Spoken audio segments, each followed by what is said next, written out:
ঘটনাটি আমার এক মামাতো ভাইয়ের সঙ্গে ঘটা। আচ্ছা। আমি যখন নানার বাসায় যাই আর কি, সেইখানেতে আমার মামাতো ভাই একটা ছিল। তো তার সঙ্গে আমি সেই দিন গিয়ে সেই রাতে থেকে তার থেকে গল্পটা আমি শুনছি আর কি। আমরা দুইজন একসঙ্গে যখন রাত্রেবেলা ঘুমাইলাম, তো ঘুমানো আমাদের ঘুম আসতেছিল না। তো একটা পর্যায়ে ওকে বললাম যে তোর কোনো গল্প থাকলে আমাকে বল, আমাকে শেয়ার কর, আমি একটু শুনি। তো ওকে আমি বললাম, পরেতে ও আমাকে শেয়ার করলো। সেই সময় যেইখানে খেলতো সেই জমিটাতে পাশের সাইডে একটা শ্মশান ছিল। হ্যাঁ, শ্মশান ছিল। তো সেই দিনকে হচ্ছে গিয়ে একটা হিন্দু লোক আর কি মারা যায়। তো হিন্দু লোক মারা যায়, তো ও ও পরেতে ওইখানেতে দেখতে যায় একটা সময়, যে বলে যে আমি তো কখনো দেখি নাই, ওটা তো আমি দেখি নাই কখনো, আমি ওইখানেতে চল আজকে আমরা ওইখানেতে দেখে আসি। তো এই বলে ওর সঙ্গে খেলা শেষে যখন ওর একটা ওর এলাকারই আর কি ছেলে ছিল, তো ওকে বললো যে চল আমরা হিন্দু মারা গেছে, ওকে হচ্ছে পোড়ানো হচ্ছে আগুনে, চল আমরা দেখে আসি। তো এই বলে ওরা দুইজন আর কি ওইখানেতে চলে যায়। তো চলে যায়, দেখলো ওরা দুইজনে বেশ দেখলো। ওদের দেখার পরে যখন লাস্টটা যখন আগুনেতে দেওয়ার জন্য সব কিছু রেডি, তো যখন একটা প্রথম ওনার যে ছেলে আর কি দেখলাম, মানে ওনার ভাষায় বলতেছি যে দেখলাম ওনার যে প্রথম বড় ছেলে আর কি, তো তার হাত দিয়েই নাকি ওই শ্মশানে যে মারা গেছে তার বাবাটা, তার মাথায় হচ্ছে আগুন দেওয়ানো হয়। তো এই নিয়ম কানুন ওদের দেখলাম ওইখানেতে। তো ওনার ছেলে হচ্ছে যখন আগুন দিবে ওর বাবার মাথায়, তো তখন দেওয়ার সঙ্গেই আর কি বৃষ্টি শুরু হয়ে গেল। মানে বৃষ্টি শুরু হয়ে গেল। তো যখন বৃষ্টি শুরু হয়ে গেল তখন তো আর ওইটা সব হইল না, সব কিছু এলোমেলো হয়ে গেল। তো ওর সবাই যারা ছিল আর কি, ওনাদের আত্মীয় স্বজন যারা ছিল, মানে লাশটা পোড়ানোর জন্য, তখন 7:30 বাজলো। তখন হচ্ছে গিয়ে রাত্রে, কিন্তু সন্ধ্যা। তো 7টার সময় আর কি সবকিছু আবার তাড়াহুড়া করে আর কি সবকিছু রেডি করলো আবার লাশটা পোড়ানোর জন্য। তো লাশটা পোড়ানোর জন্য সবকিছু যখন রেডি করে ওনার যে ছেলে, উনি হচ্ছে গিয়ে আবার সব আগের মতো করে আর কি যখন আবার আগুন দিতে যাবে, তখন হালকা করে আর কি ওর যে সাইডে কাঠগুলো ছিল আর কি, সেই মাথার সাইডে যে কাঠগুলো ছিল সেগুলো নড়ে উঠছে।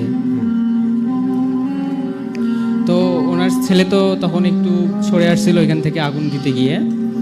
পরেতে বললো যে না, ওইটা কিছু না, হয়তো কাঠগুলো একটি মানে হালকার উপর ছিল, এই জন্য যখন আগুন দিতে গেছে ওটা হাওয়াতেই আর কি পড়ে গেছে।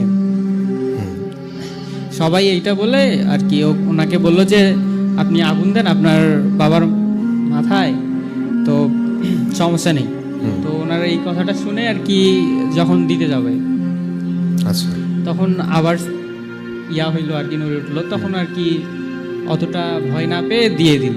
পরে হচ্ছে দিয়ে দেওয়ার পর লাশটা তো পুরানো হচ্ছে, ওর যে পার যে দুই হাঁটুর যে মালাই বলে না, এগুলা ফুটতেছে জোরে জোরে আর কি, মানে সাইড থেকে আর কি দেখতেছি, এগুলো সবাই দেখতেছে।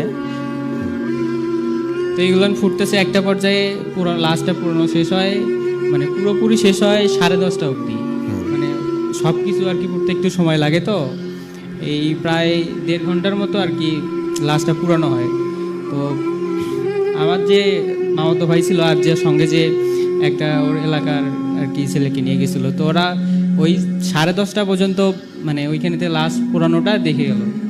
তো লাশ পোড়ানোর ওইখানে আবার হচ্ছে যে মিষ্টি কিছু জিনিস আর কি মিষ্টি মুখ করানো হয়, মানে খুরমা আর কি, তো ওদেরকেও দেওয়ানো হয়। ওরা ওইখানেতে ওইখানেতে আর কি খায়।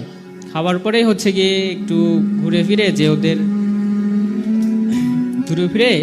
ওরা আবার চলে আসতে ধরে, যে ওকে আবার বলতেছে যে লাশ তো পুরানো শেষ, এইখানে তো আর আমাদের থাকার কোনো মানে হয় না, আমরা চলে যাই। তো এইটা বলে আর কি ওরা যখন আসতে যাবে তখন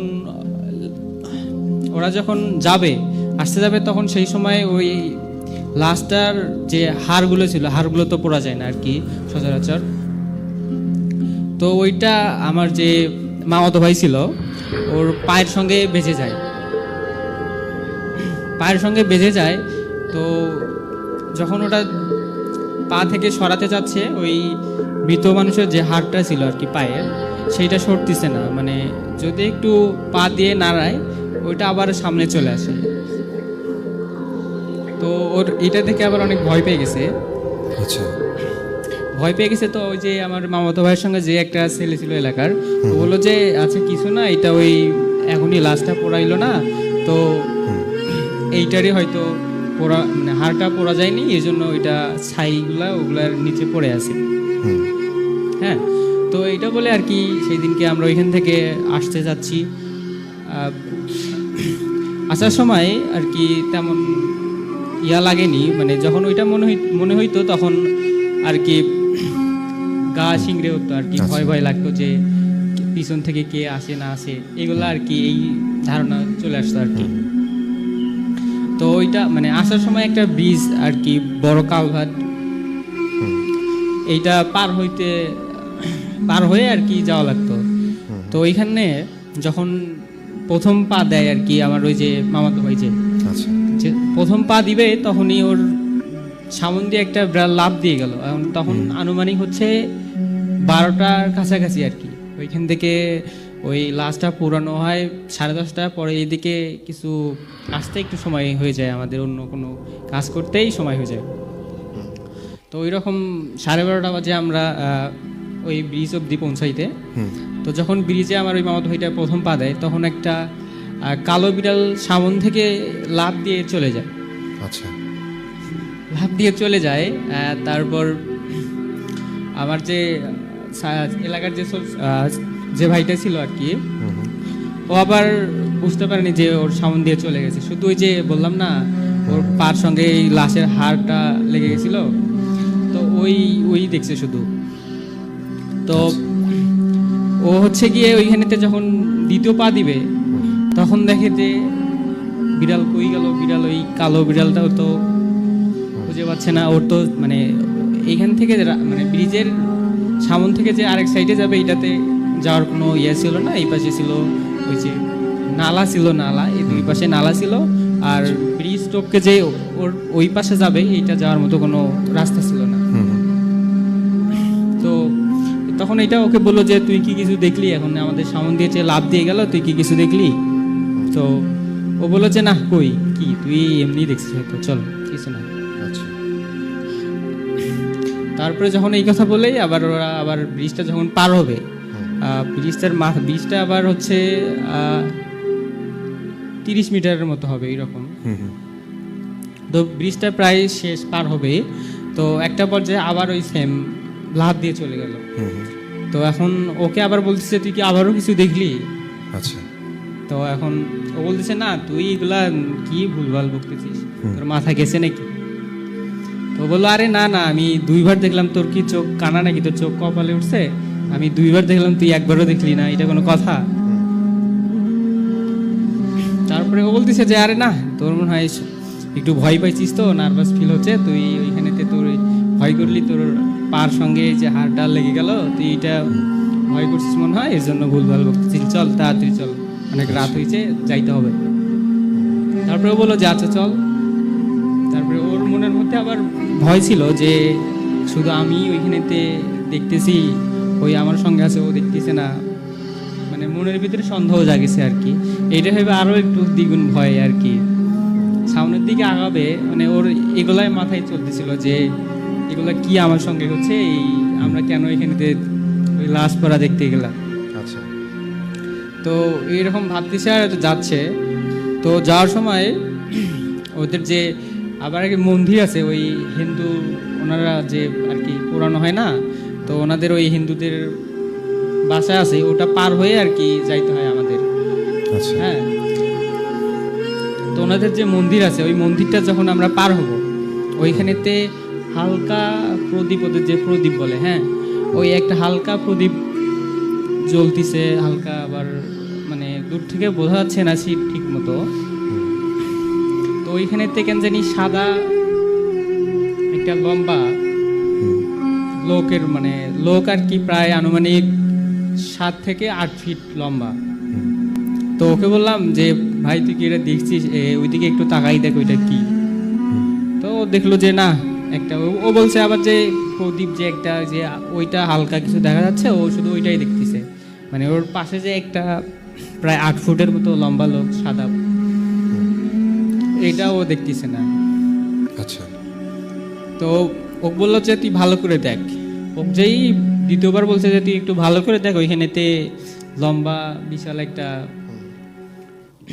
8 ফুটের মতো লোক আর কি, হ্যাঁ, আচ্ছা। ওইদিকে তাকাই দেখ, দেখা যাচ্ছে। ও বলতেছে না কই, হুম হুম। আবার ও বলতেছে না ভালো করে দেখ, ভালো করে দেখ। এখন এইটা শুনে তো ওরও একটু ভয় লাগতেছে যে কি ব্যাপার, আমি কিছুই দেখতেছি না।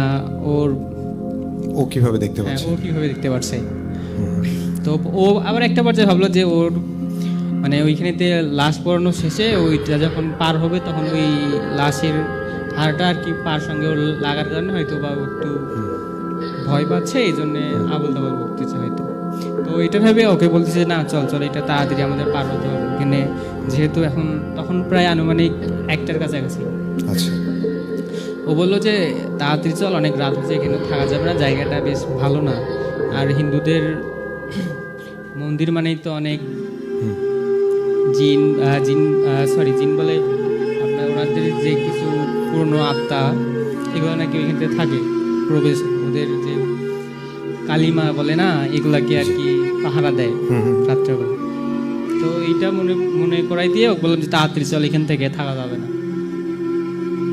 তো বললো যে আচ্ছা চল তাড়াতাড়ি আমরা চলে যাই। পরে যখন প্রায় আস্তে আস্তে 1:30টার মতো বাড়ছে আমাদের বাসায় আস্তে আস্তে, পরে ওকে বললাম যে তুই একটু আমাকে আগাই দিয়ে আমার একটু, যেহেতু আমার সমস্যা হচ্ছে প্রচুর, আমি দাঁড়াইতে পারতেছি না, সব ভয়ে ভয়ে লাগতেছে কেন জানি। পরেতে ও বললো যে আচ্ছা ঠিক আছে চল, আমি তোকে আগাই দিয়ে আসতেছি, যেহেতু তোর অনেক সমস্যা মনে হচ্ছে, তুই অনেক নার্ভাস ফিল করতেছিস, চল। তো ওই কথা বলেই ওকে একটু আগাই দিয়ে আসতে গেলাম। পরে আগাই দিয়েছি, পরেতে ওর বাসা থেকে আবার আমার বাসা হচ্ছে প্রায় 4 মিনিটের মতো সময় আর কি হাইটে যেতে। তো ওকে আগাই দিয়ে এসে আমার কোনো সমস্যা হয়নি সেই রাতে, আমি হচ্ছে গিয়ে ওকে রাখে আমি চলে আসছি। পরেতে সকালবেলা উঠে শুনি যে ওর নাকি অনেক জ্বর, মাথা ব্যথা, মানে কিছু খাইতেছিল না। তো পরেতেও মানে আমি যখন ওকে ডাকতে যাই, তখন ওর বাসা থেকে বললো যে তোরা হচ্ছে কালকে একসঙ্গে যে গেলি, পরে তোরা কোথায় গেছিলি, ওর আম্মু বলতেছে। ও বলে যে আমরা তো শখ করে আর কি, ওই যে হিন্দুদের মরা যে পোড়ানো হয় সেই শ্মশানে আমরা ওই মরাটা মানে দেখতে গেছিলাম, মানে কিভাবে আর কি সৎকার করে। হ্যাঁ, সৎকার করে। তো এখানে দেখতে গেছি। তো সেইখানে দেখতে মানে হচ্ছে গিয়ে লাশ যখন পুরানো হবে সেই সময়তে হচ্ছে বৃষ্টি চলে আসে, সেইখানেতে ঘন্টাখানিক বৃষ্টি হওয়ার কারণে ওইখানে লাশটা পুরানো একটু দেরি হয়ে যায়, আর আমরা ওইখানে আটকে যাই। আর শ্মশানটা ছিল ওই পাথারটার মাঝখানে আর কি। তো ওরা হচ্ছে গিয়ে আমরা ওইখানেতে আটকে যাই। তারপরেতে বললো যে ওইখানে আটকেতে পরে থাকতে বলে যে উপরের দিকে কি। আচ্ছা, মানে কেউ একজন হুট করে উপরের দিকে তাকিয়ে থাকে, কোন দিকে তাকিয়ে থাকলে আশেপাশে মানুষজন কিন্তু জিজ্ঞেস করে যে কি হয়েছে ওইদিকে, ওইখানে কি, ওইদিকে কি। এবং উনি এক দৃষ্টিতে চালার দিকে তাকিয়েছিলেন। হ্যাঁ হ্যাঁ, আচ্ছা আচ্ছা। তো বলে যে ওইখানেতে একটা মহিলা বসে আছে, পা দুলাচ্ছে, আর ওর সঙ্গে যে ওর একটা বাচ্চা আছে, ওইটা সহকারে ওরা 2 জন হচ্ছে গিয়ে পা দোলাচ্ছে। বলে যে তোমরা সবাই ওইদিকে দেখো, ওরা পা দোলাচ্ছে, ওরা কিভাবে আমাকে ভয় দেখানোর চেষ্টা করতেছে, তোমরা একটু দেখো এখানে। পরেতে ওর যে আম্মু ছিল বলে যে কই না তো, আমরা তো দেখি না, তুমি মনে হয় তোমার শরীরটা খারাপ, জ্বর, তুমি ভুলভাল এগুলো বকতেছ। পরেতে বিকালটা আর কি এইরকম করে কেটে যায়। পরে তখন সন্ধ্যার সময় যখন ও খাওয়ানো হয়, মানে ওই যে হুজুরের যে পানি, তারপর হচ্ছে লোহা পরিয়া আর কি খাওয়ানো হয় যে পানিগুলা, ওই খাবার যখন ওকে আবার খাওয়ানো হয়, ও হচ্ছে গিয়ে প্রথমে গ্লাসে করে দেওয়ানো হয়। গ্লাসটাতে প্রথম চুমুক দিবে, মানে হচ্ছে ওইটা খাবে না, ফেলেই দিছে। প্রথমে সকালে যেহেতু একটু খাইছিল, কিন্তু সন্ধ্যার সময় আর সেটা খাইতে পারেনি। আচ্ছা, মানে তখন খাইতে পারেনি, তখন ওইটা খাওয়ার পরে হচ্ছে ও জেগে উঠছিল হালকা। আগে তো ঘুমেই থাকতো, খাওয়ানোর পরে আর কি একটু সুস্থ যখন হয়েছে তখন তো ওই তাকাইছিল। তো যখন পানি খাচ্ছে না, কিছুই খাবে না, ওই রকম আর কি শুয়েছিল।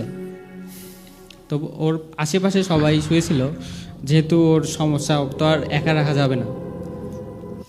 আচ্ছা, তারপরে ওকে হলো শুয়ে থাকার পরে ও আবার জেগে উঠল, মানে ঘন্টাখানিক পরে আবার হচ্ছে গিয়ে জেগে উঠলো। জেগে উঠে আবার ওই ধর্নার উপরের দিকে তাকাচ্ছে, যে ওইখানেতে বলতেছে আম্মু তোমরা, মানে তখন কথা বলতে পারতো একটু, যে সুস্থ হয়েছিল একটু, তখন কথা বলতে পারতো, যে সবাইকে বলতো তখন যে ওইখানেতে দেখো আবার ওই পা দোলাচ্ছে একটা, মানে উনি এতক্ষণ পরে জেগে ওঠার পরেও উনি দেখতে পাচ্ছেন একই ঘটনা। আচ্ছা। একই ঘটনা। তারপরে সবাই একটু বুঝতে পারলো, হ্যাঁ, যে সমস্যা ভালোই হয়েছে, এখানেতে আর দেরি করা ঠিক হবে না। আচ্ছা। পরেতে ওনাদের যে মসজিদের ইমাম, মানে আমাদের এলাকার যে একটা মসজিদ ছিল, বড় সড়ো হবে আর কি, জি। সেই মসজিদের ইমামকে বললো। পরেতে উনি নিজে আসলো, এসে কিছু বলতে পারলো না, মানে কিছু ধরতে পারলো না যে ওইখানেতে কি হচ্ছে আসলে। তো উনি শুধু আসলো, এসে কিছু ওই পানি দিত, আবার নতুন করে পানিতে ফুক দিয়ে অনেক বললো যে ওকে খেয়ে দাও, আর হচ্ছে গিয়ে আমি ওকে সূরা পড়ে ফু দিচ্ছি, ও এগুলো খাইলে একটু সুস্থ অনুভব করবে।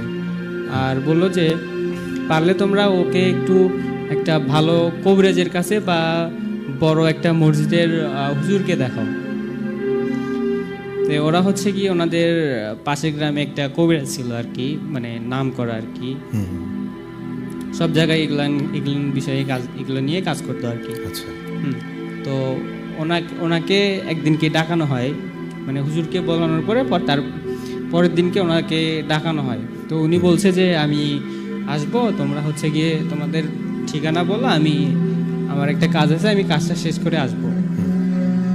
তো এইরকম করে বললো ওই কবিরাজ। তো কবিরাজকে বললো, আচ্ছা আপনি তাহলে আসেন, কাজ শেষ করে আমরা আপনার অপেক্ষায় থাকবো, আর আমরা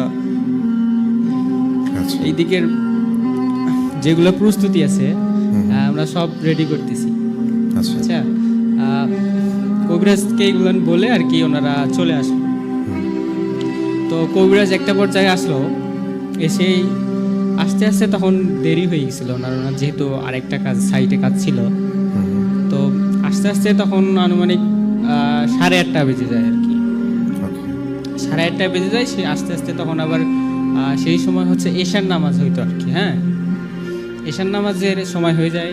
কবিরাজ তখন নামাজ পড়তে যাবে, বললো যে আচ্ছা আমি নামাজটা শেষ করে আসি, আমার নামাজ পড়তে হবে, আমাকে একটা নামাজ পড়ার জায়গা করে দেন, আর আমাকে কিছু অজু করার পানি দিয়ে দেন, আমি অজু করে নামাজ পড়ব। হ্যাঁ, তো কবিরাজ এগুলান বলে সে নামাজে গেল। নামাজ পড়তে পড়তে তখন প্রায় এই আপনার 8:55 আর কি, প্রায় 9টা সব কিছু রেডি হয়ে আসছে, প্রায় 9টাই বাজছে আর কি। হ্যাঁ, তো কবিরাজ তখন নামাজ পড়ে এসে যখন বসলো, ওইখানেতে বসে বললো যে আগে ওর যে গার্জিয়ান যে ছিল, তো তাকে ডেকে এনে বললো যে ওর সমস্যা তো আমি বুঝতে পারছি, একটু হালকা বেশ ভালোই সমস্যা হয়েছে, আপনারা তো অবহেলা করছেন, আমাকে আরো অনেক আগে ডাকা লাগতো। প্রথম দিনকে যে ঘটনাগুলো হয়েছে সেই দিনকে আমাকে ডাকা লাগতো, তাহলে আমি বিষয়টা আরো তাড়াতাড়ি অনেক সুস্থ করে দিতে পারতাম।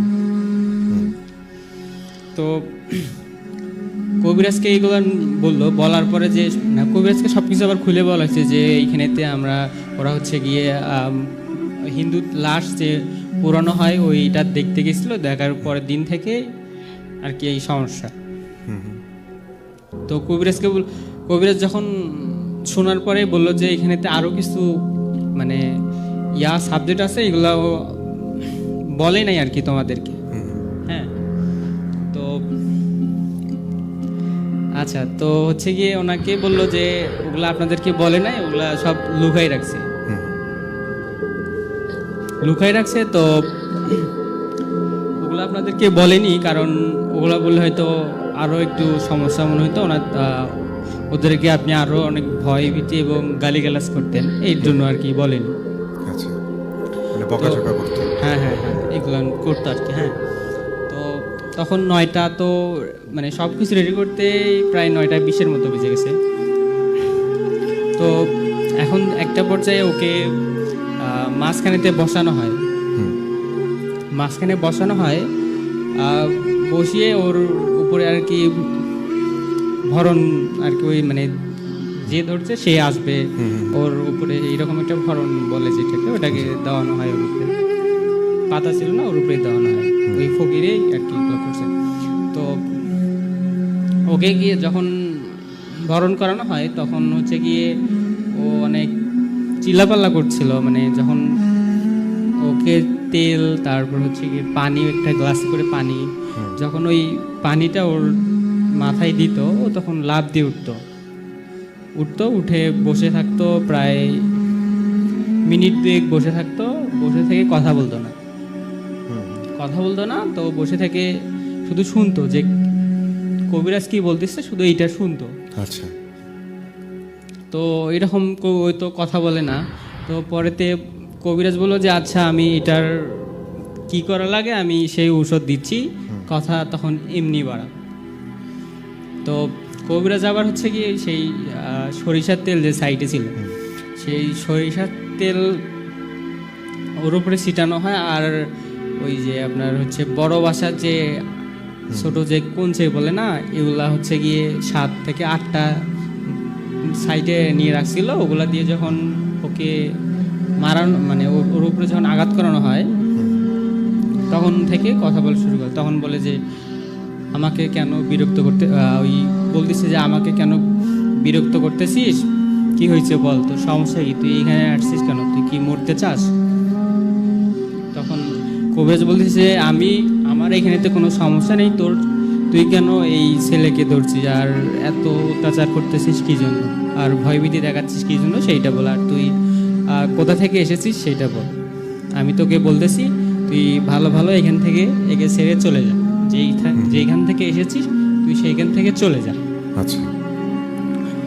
বলে যে না, আমি কেন চলে যাব, আমাকে নিজেই আমার এই সঙ্গে আসতে বাধ্য করেছে। বলে যে বাধ্য করেছে মানে কীভাবে বাধ্য করেছে, কেউ কি নিজে থেকে চাবে যে তার কারো সঙ্গে কেউ চলে আসুক, এরকম জিন যেগুলো আছে, জিন জাতি যেগুলো অদৃশ্য আর কি, এগুলো আসুক? তো কয় না, ও আমাকে নিজেই বাধ্য করেছে।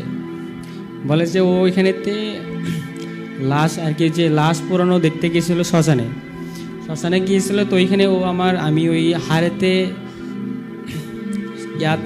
আমি ওই হাড়িতে থাকতাম। ও যখন আমাকে পা দিয়ে লাথি মারে, তখন থেকে আমি ওর সঙ্গে থাকতে শুরু করছি। তো তুই আমাকে বিরক্ত করিস না, তুই চলে যা। তো কবিরাজ বললো যে হ্যাঁ, ও কি নিজে ইচ্ছা করে তো সঙ্গে করে নিছে, নাকি তুই ইচ্ছা করে ওর সামনে চলে আসছিস? আচ্ছা। তো কবিরাজ বললো যে আচ্ছা হোক, যেহেতু ওই জেনে না জেনে ভুল করছে, তুই হোক ছেড়ে চলে যা, আমি তোর বেশি কিছু বলতে যাচ্ছি না, তুই অল্পতেই চলে যা, আমি তোকে আঘাতও করতে যাচ্ছি না বা তোকে কোনো শাস্তি দিতে যাচ্ছি না, তুই ভালো মানুষের মতো চলে যা। আচ্ছা। কবিরাজ বললো এইভাবে, কিন্তু ওরা তো মানবে না, বলে যে না, আমি চলে যাব না, ও আমাকে নিজে থেকে নিয়ে আসছে, আমি আর আমার মেয়ে ওর সঙ্গে থাকবো, তার উপরে ওকে আমাদের ভালো লাগছে, আমরা ওকে মা মেয়ে নিয়ে যাব। তো বলতিছে, তো এখন কবিরাজ বলতিছে যে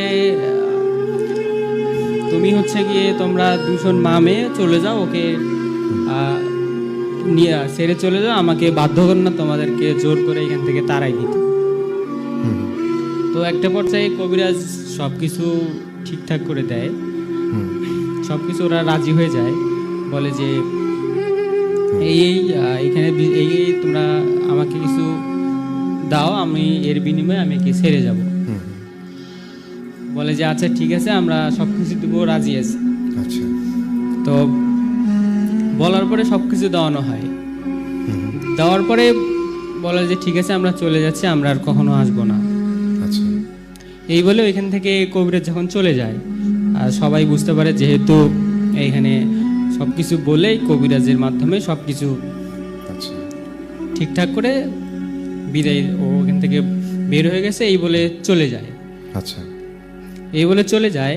তো সেই দিনকে সব ঠিকঠাক করে দিয়ে চলে যায়। তখন চলে যাইতে যাইতে তখন সেই কবিরাজেরও প্রায় 12টার মতো আর কি বাসায় যাইতে সময় লাগছে।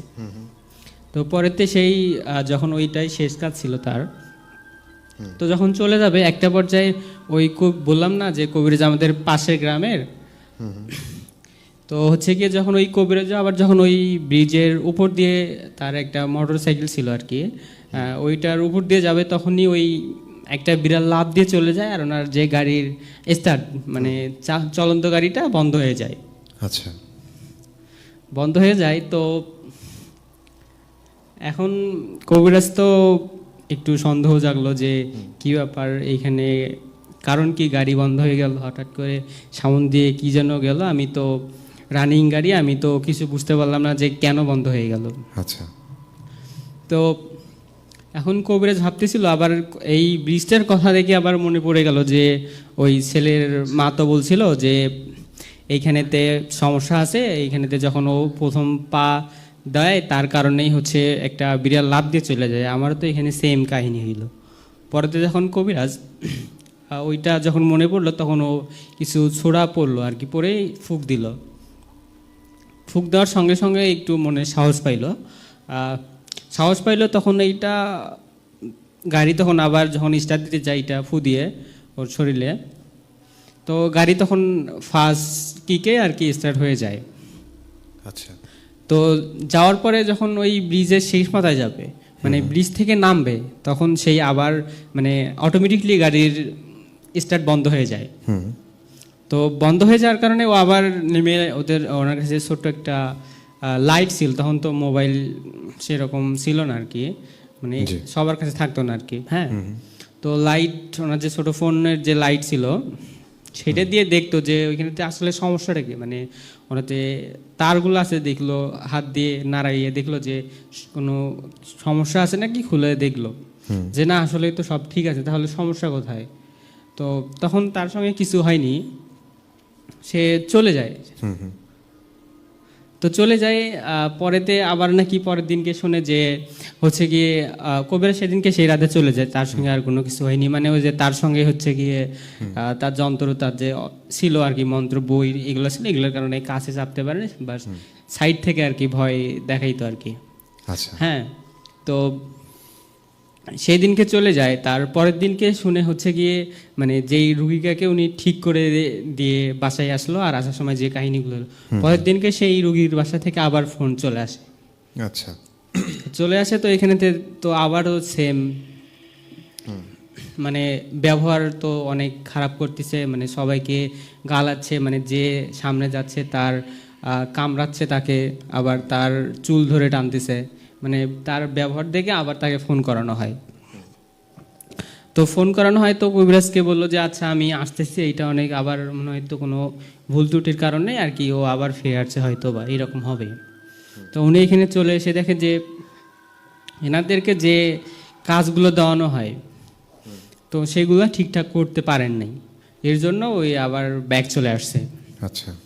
তো ব্যাক চলে আসছে, ওনাকে বললো যে আচ্ছা যেহেতু তোমরা সমস্যা করেই ফেলছো, এখন তো ঠিক তো আবার করাই লাগবে, নয়তো আপনাদের ছেলেকে আর ফিরে পাওয়া যাবে না। তো এইটা বললো যে আপনারা সব রেডি করেন, আমি বিকেলবেলা আমি আমার হচ্ছে গিয়ে গোসল টোসল করে নামাজ পড়ে আমি চলে আসব। এবার অনেক সকালেই চলে আসবো, সেই তাড়াতাড়ি কাজটা করে দিয়ে আমি চলে যাব। মানে কবিরাজও বুঝতে পারছে যে আসলে এখানে অনেক গুরুতর সমস্যা আছে, যেহেতু এখান থেকে আমার কখনো হয়নি যে আমার কাজ করে যাওয়ার সময় এরকম সমস্যা হবে, কিন্তু এখান থেকে কাজ করে যাওয়ার সময় আমার সমস্যা হয়েছিল জীবনে প্রথম। তো তিনিও একটু সিরিয়াসলি বিষয়টা নিয়ে নিল। পরের দিনকে অনেক গোসল টোসল করে খাওয়া দাওয়া করে আর কি বের হয়, ওইদিকে রওনা হবে। এখন যাওয়ার সময় সেদিন দিনেই তো, তখন যাইতে যেতে 6টা বাজছে, মানে সকাল সকাল যাবে, কিন্তু তারপরেও একটু ব্যস্ততার কারণেই 6টা বেজে গেছে। তো ওইখানে 6টার মধ্যে পৌঁছে আবার ওই তাদের যে প্রস্তুতি করলো, যে মানে যেগুলো লাগে আর কি ওগুলা নতুন করে সাজাইতে, ভরণ দেওয়ার জন্য যেগুলা, একটা এবারকে হচ্ছে গিয়ে একটা দা নিল, তারপর ছিল ছুরি 2টা নিয়ে ওর 2 সাইডে বসাই রাখলো। তো বসাই রাখে ওকে ভরণ দেওয়ানো হলো আবার নতুন করে। এসে আবার কথা বলতেছে মানে আবার তুই এসেছিস, তুই আমাকে বিরক্ত করার জন্য। এখন ওই ফকির বলতেছে যে তোকে তো আমি কালকেই বললাম এখান থেকে চলে যেতে, তুই তারপর আবার চলে আসলি কেন?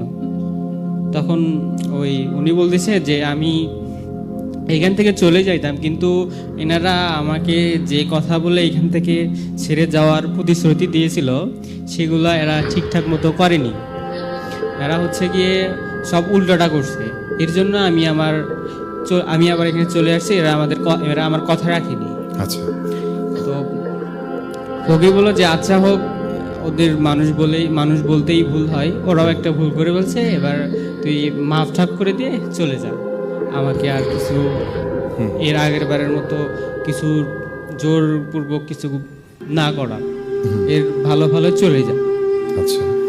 আর এগুলা ওই যে আমি শুনলাম নাকি যে কামড়াচ্ছে, আবার হচ্ছে গিয়ে ইয়া করতেছে। পরে কবিরাজ হচ্ছে গিয়ে ওইখানে এসেই কিছু জোরপূর্বক কিছু কথাবার্তা বলে ওকে সারানো হয়। স্যারে বলতেছে যে আমি এখান থেকে ছেড়ে যাব, কিন্তু কথা হচ্ছে নিজ দায়িত্বে সবকিছু করে আমাকে যদি ঠিকঠাক মতো দিয়ে দেয় তাহলে আমি ছেড়ে চলে যাব। তারপরে কবিরাজ বলতেছে যে আচ্ছা আমি সবকিছু আমি নিজ দায়িত্বে করব, আমি সবকিছু যেখানে যা লাগে আমি সব করে দেব। তারপরেও এবার আর এদেরকে বিরক্ত করিস না, এরা গরিব মানুষ, এতটা এইগুলা করতেও তো একটা খরচের বিষয় আছে, এরা বহন করতে পারবে না, এরা পারবে না, তো এখান থেকে চলে যা। তো যেই কথা সেই কাজ, ওরা হচ্ছে গিয়ে আবার কবিরাজকে এবার দায়িত্ব দেয়, কারণ এর আগে যেহেতু ওরা ভুল করছিল, পরবর্তীতে উল্টা আর করতে যাচ্ছে না, বলে যে আপনি করেন, যা যেথায় কি করা লাগে আপনি করেন, আমরা খালি আপনাদের যেগুলো লাগে এগুলো আমরা দিব, আপনি নিজের হাতে করবেন। তো এই সব কাজ কবিরাজ করার পরে আলহামদুলিল্লাহ সব দিক দিয়েই তারপর থেকেই ঠিক, মানে এইরকম সমস্যা আর পরবর্তীতে হয়নি। আচ্ছা আচ্ছা। তো এই ছিল ভাইয়া আমার আজকের ঘটনা। থ্যাংক ইউ সো মাচ ভাইয়া, অনেক চমৎকার একটা ঘটনা ছিল, সেই সাথে বেশ লম্বা একটা ঘটনা। আমার বিশ্বাস যে লিসেনারদের অনেক ভালো লেগেছে ঘটনাটি আজকে। এবং আচ্ছা, এবং আপনাদের জন্য চমক রয়েছে, আমাদের আজকে একজন স্পেশাল গেস্ট আসতে চলেছেন অল্প কিছুক্ষণের মধ্যে, তার কাছে আমরা একটা চমৎকার ঘটনা শুনবো। তো যাই হোক, আমি আপনাদের কথাবার্তাগুলোতে চলে যেতে চাই এবং দেখতে চাই কারা কারা আছেন, এবং আপনাদের মতামতগুলো জানতে চাই যে আপনাদের কাছে কেমন লাগছে আজকের আয়োজন। যেমন আমি দেখতে পাচ্ছি যে HM রবিউল ইসলাম জুবায়ের লিখেছিলেন আমাদেরকে। ঘটনাটা শুনে সত্যি অনেক ভয় লাগলো,